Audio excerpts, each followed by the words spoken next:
Hi, I'm Tara Goggins with the National Weather Service, and I'm joined by Gary Crook from the Alabama Institute for the Deaf and Blind.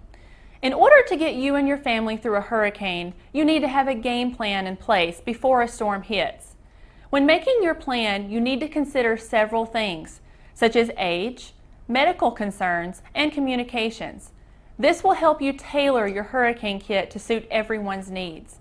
For the deaf and hard of hearing, you should include in your communication kit pen and paper, hearing aid with extra batteries, contact information for interpreting services, and a whistle. You need enough supplies to get you through the storm and the potentially lengthy and unpleasant storm aftermath. Electricity and water could be out for a week or more. At a minimum, you need enough non-perishable food, water, and medicine to last each person in your household for at least 1 week. Keep in mind that you need water for drinking and for sanitation. Additional supplies that will prove useful during and after the storm include first aid supplies, mosquito repellent, sunscreen, medications, special needs items, batteries, and a flashlight. Other items that can help you be prepared include an extra set of house and car keys, extra clothes and shoes, tools and tarps, and reusable ice packs. You should not only protect your important documents, but also have copies of them. These include insurance policies, Social Security card, family photos, and financial and personal records. Power outages are likely during and after a hurricane. This will impact your ability to acquire certain resources. ATMs and credit card machines will not function during a power outage, so have cash on hand.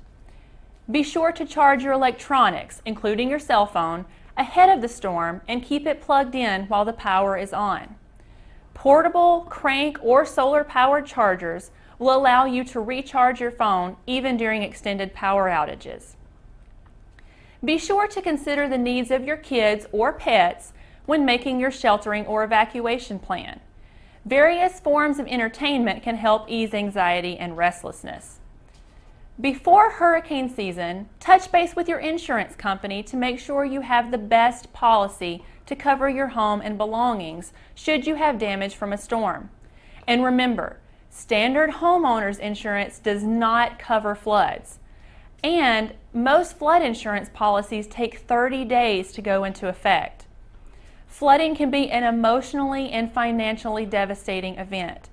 Protect your home with flood insurance, which can help you recover faster and more fully.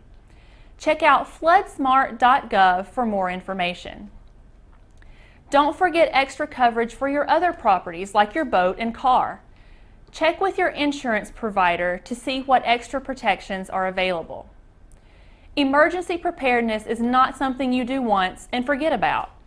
Make sure you review your safety plans and check your kit for items you may be missing or low on. It never hurts to be prepared. Following these suggestions will put you several steps ahead and help make responding to the threat of a hurricane an easier process for you and your family.